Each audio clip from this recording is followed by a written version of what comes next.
అయోధ్యలో ఒక అతను ఉండేవాడు. సో తను చాలా బద్ధకంగా ఉన్నాడనమాట, చాలా లేజీ.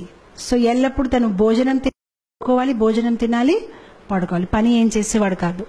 సో మొత్తం మీద ఆ ఇంట్లో ఉన్న వాళ్ళందరికీ విసుకొచ్చేసి, బాబు నువ్వు ఏదైనా ఆశ్రమం జాయిన్ అయిపో, ఎలాగో ఇంట్లో ఏం పని చేయట్లేదు, మాకు నీతో బెజార్ వచ్చేసింది. సో మొత్తం మీద తను అనుకున్నాడు, సరే అయితే నేను ఏదో ఒక ఆశ్రమం జాయిన్ అయిపోతాను ఎందుకు అని.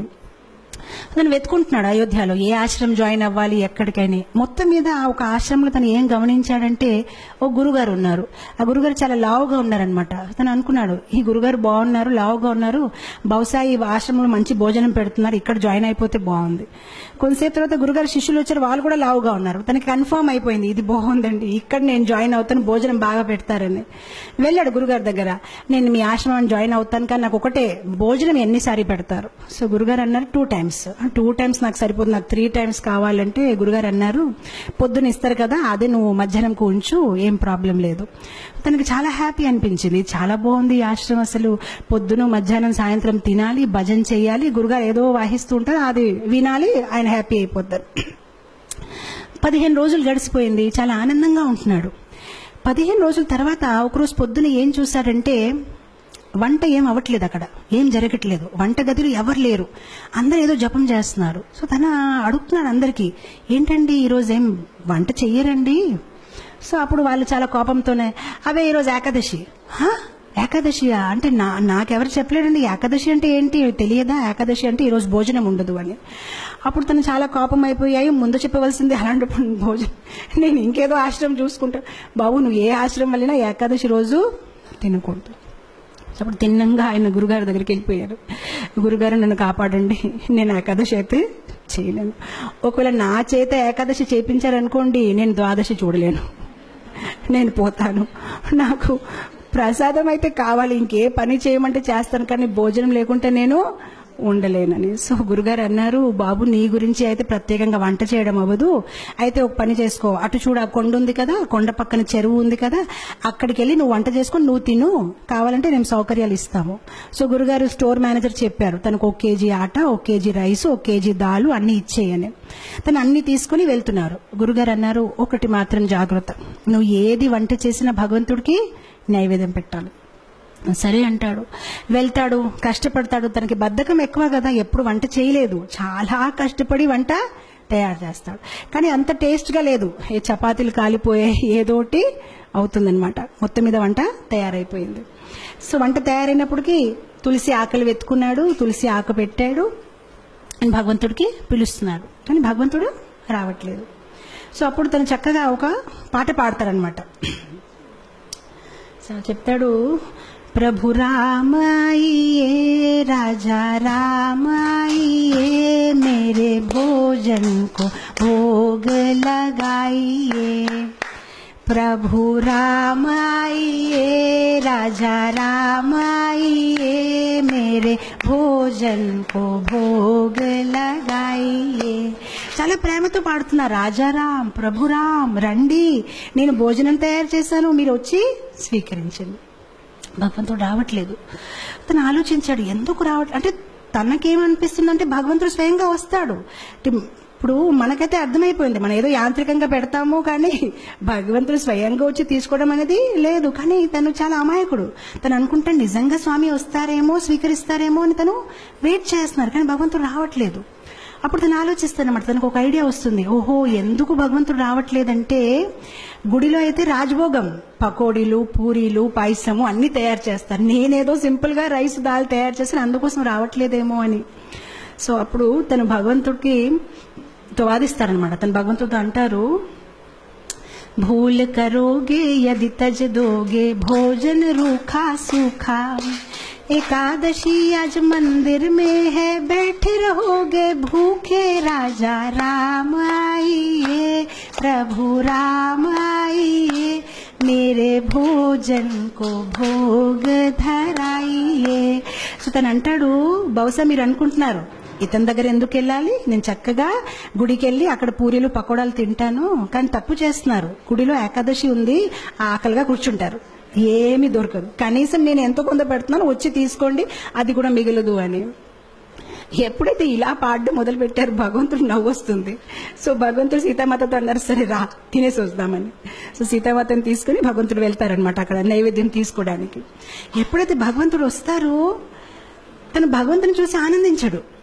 తను సీతామాత వైపు చూసి ప్రసాదం వైపు చూస్తాడు, సీతామాత వైపు చూసి ప్రసాదం వైపు చూస్తాడు. తను ఆలోచిస్తాడు, నేను ఒక్కరిని పిలిస్తే ఇద్దరు వచ్చేసారేంటి. సో ప్రసాదం వైపు సీతామాత, ప్రసాదం అప్పుడు శ్రీరాముడు అడుగుతారనమాట, ఏ నీకు ఆనందంగా లేదు? ఆనందంగానే ఉందండి, రండి కూర్చోండి అంటాడనమాట. మనసులో ఆలోచిస్తారనమాట, ఒక్కరిని పిలిస్తే ఇద్దరు వచ్చారు, సరిపోదేమో భోజనము, నాకు వీళ్ళు ఏకాదశి చేపించే ఉంటారేమో ఈరోజు అని. సో మొత్తం మీద భోజనం పెడతారు, వాళ్ళిద్దరు తింటారు, హ్యాపీగా వెళ్ళిపోతారు, తిని ఏకాదశి చేసుకుంటారు, ఎందుకంటే ఇంకేం మిగిలేదు.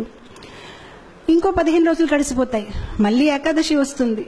ఈసారి తన గురుగారికి చెప్తాడనమాట, గురుగారు 1 కేజీ ఆట సరిపోవట్లేదు, 2 భగవాన్లు వస్తున్నారు, మీరు 1 భగవాన్ 2 వస్తున్నారు, ఇంకా కొంచెం ఇవ్వండి. గురుగారు అనుకుంటారు, తిని కొంచెం లావుగా ఉన్నాడు కదా, భోజనం ఎక్కువ కావాలి, ఏం మాట్లాడుతున్నారు ఏంటో, సరే తీసుకువెళ్ళి ఇంకా కొంచెం ఆట, ఇంకా కొంచెం దాల్ అంటారు. ఈసారి తీసుకువెళ్తాడు, చక్కగా వంట చేస్తాడు, తులసి ఆకులు పెడతాడు, మళ్ళీ స్టార్ట్ చేస్తాడు. ఈసారి భజన్ మార్చేస్తాడు, రాజా రామ ఆయియే సీతా రామ ఆయియే మేరే భోజన్ కో భోగ ధరాయియే. ఈసారి ఇద్దరిని పిలిచాడు, రాజారామ రండి, సీతారామ రండి. భగవంతుడు ప్రత్యక్షం అయిపోతారు. కానీ ఈసారి లక్ష్మణ్ని తీసుకొస్తారు. సో భగవంతుడు అంటారు, నీకు ఆనందంగా లేదా? మేము వచ్చేసామంటే ఆనందంగానే ఉందండి, కానీ లక్ష్మణ్ వైపు చూస్తారు, ప్రసాదం వైపు చూస్తారు, లక్ష్మణ్ వైపు చూస్తారు. ఇద్దరిని పిలిస్తే 3 వచ్చారు. ఈసారి కూడా నా ఏకాదశి అయిపోయింది, నాకేం మిగలదు అని. అయితే రండి కూర్చోండి భోజనం పెడతానని భోజనం పెడతారు, భగవంతుడు తింటారు, వెళ్ళిపోతారు. తను అనుకుంటారు, సరే అయితే నెక్స్ట్ టైం నుంచి 3 పీపుల్. మళ్ళీ వెళ్తారు గురుగారి దగ్గర, గురుగారు కొంచెం ఇది సరిపోవట్లేదు. సరే గురుగారు ఒప్పుకుంటారు, సరే ఇవ్వండి, మేబీ సాయంత్రం పూట మళ్ళీ తింటాడేమో అని. ఈసారి మళ్ళీ పాటలు పాడడం, ఏకాదశి రోజు వెళ్ళాడు, వంట చేశాడు, తులసి పెట్టాడు. రాజా రామాయియే సీతారామాయియే లక్ష్మణ్ సాథ్ లాయియే మేరే భోజన్ కో భోగ్ ధరాయియే. వచ్చేస్తారు సీతారాం, లక్ష్మణ్ అండ్ హనుమాన్. ఇతను మళ్ళీ భోజనం వైపు చూస్తారు, హనుమాన్ వైపు చూస్తారు, భోజనం వైపు చూస్తారు, హనుమాన్ వైపు చూస్తారు. ఇదేం పద్ధతి కాదు, ఒక్కరు పిలిస్తే ఇద్దరు, ఇద్దరు పిలిస్తే ముగ్గురు, ముగ్గురు పిలిస్తే 4. శ్రీరాముడు మళ్ళీ అడుగుతారు, నీకు సంతోషంగా లేదు? చాలా సంతోషంగా ఉంది, రండి కూర్చోండి అంటాడు, భోజనం పెడతారు.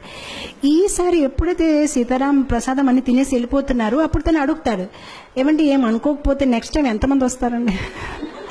మీరు ముందు నుంచి చెప్తే నేను కొంచెం, అంటే నాకు 4 ఏకాదశులు అయిపోయాయి, కనీసం నేను కొంచెం ఎక్కువ తెచ్చేస్తానంటే శ్రీరాముడు ఏం చెప్పరు, నవ్వుతూ వెళ్ళిపోతారనమాట.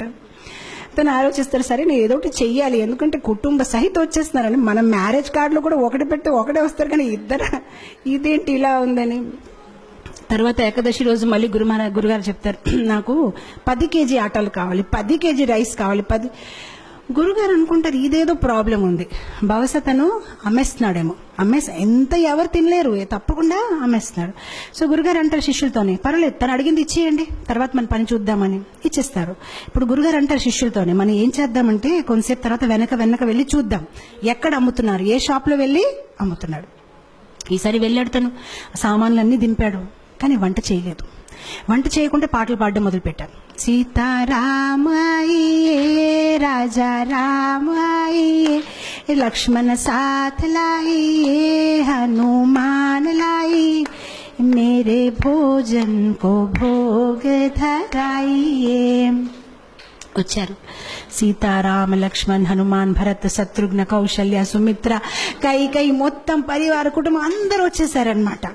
సో అప్పుడు వచ్చేసి, బాబు మేము వచ్చేసామని. సో అతను అందరు లెక్క పెట్టుకుంటున్నారు, వచ్చారు, చాలా మంది వచ్చారు. సో అప్పుడు భగవంతుడు అన్నారు, ప్రసాదం ఎక్కడుంది?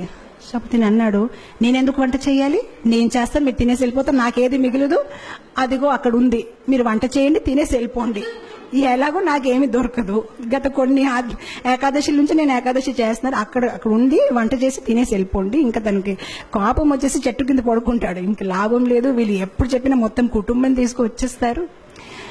సో శ్రీరాముడు అంటారు సరే అయితే. సో శ్రీరాముడు కూరగాయలకు వస్తున్నారు, సీతామాత వంట మొదలు పెట్టారు, లక్ష్మణ్ కర్రలు తీసుకొచ్చారు, హనుమాన్ పండు తీసుకుని వస్తున్నారు, అందరు బిజీ అయిపోయారు. ఆయన ఎప్పుడైతే సీతామాత ఇలా వంట చేస్తున్నారు, దేవతలందరూ కూడా కింద దిగిపోయారు, ఆ ఋషులు మునీలు అందరూ చాలా హడావడిగా అయిపోయింది. అక్కడ వంటలు అవుతున్నాయన్నమాట, ఎంతో మందికి వాళ్ళు కుకింగ్ చేస్తున్నారనమాట. అండ్ అదే సమయంలో అక్కడ గురుగారు వచ్చారు శిష్యులతోని, అంటే చూద్దాం ఇతను ఏం చేస్తారని. కానీ గురుగారికి ఏమీ కనిపించట్లేదు. ఆయనకి ఎలా కనిపించిందంటే చెట్టు కింద ఇతను పడుకొని ఉన్నాడు, ఆ సామాన్లు అక్కడ పడేస్తున్నాయి. సో అప్పుడు గురుగారు తను లేపి చెప్తున్నారు, నువ్వు చెయ్యవా వంట, ఏం చేస్తున్నావని. అప్పుడు శిష్యుడు చెప్తారు, మీకు కనిపించట్లేదా, ఇంతమంది వంట చేస్తున్నారు, ఇగో చూడండి సీతామాత ఏంటి, ఇగో చూడండి ఇదేమవుతుందని. అప్పుడు గురుగారు అంటే నాకేమీ కనిపించట్లేదు. సో అప్పుడు తను కోపంతో శ్రీరాముడు చెప్తారు, మీరు కనిపిస్తారా లేదా, లేదంటే నా మీద ఆయనకి సందేహం ఉంటుంది, కనిపించండి అని చెప్తారు. సరే కనిపిస్తామంటే అందరు కనిపిస్తారనమాట. సో అప్పుడు అందరు కనిపిస్తే గురుగారు ఇంకా కళ్ళల్లో నీళ్ళు వచ్చేసి, నేను ఎన్ని సంవత్సరాల నుంచి శ్రీరాముడిని పూజిస్తే నాకు దొరకలేదు, కానీ నీ ఒక సరళ స్వభావం, నీ ఒక అమాయకత్వం చూసి భగవంతుడు వెంటనే ప్రత్యక్షమయ్యారని ఆయన ఏడ్చి ఆ శిష్యుడిని కవగలించారనమాట. సో ఇక్కడ భగవంతుడు మన ఒక సరళ స్వభావం, మనలో వినయం ఎంత ఉంది, మనలో అమాయకత్వం ఎంత ఉంది. భగవంతుడికి కాంప్లికేటెడ్ పీపుల్ ఇష్టం లేదు. మనలో జ్ఞానం ఎక్కువ ఉంటే బహుశా భగవంతుడు నన్ను ఇష్టపడతారు అనేది కాదు, మనలో ప్రేమ ఎక్కువ ఉంటే భగవంతుడు మనని ఇష్టపడతారు. సరళంగా ఉండాలి. చెప్పాలంటే భగవంతుడికి ఎలాంటి పీపుల్ ఇష్టం, చైల్డ్ లైక్ ఇన్నోసెన్స్. ఎవరిలో అయితే ఎక్కువ హిపోక్రసీ, ఎక్కువ ఆలోచనలు లేదు, చాలా సింపుల్ హార్టెడ్ ఉంటారు, అలాంటి వాళ్ళని భగవంతుడు ఇష్టపడతారు.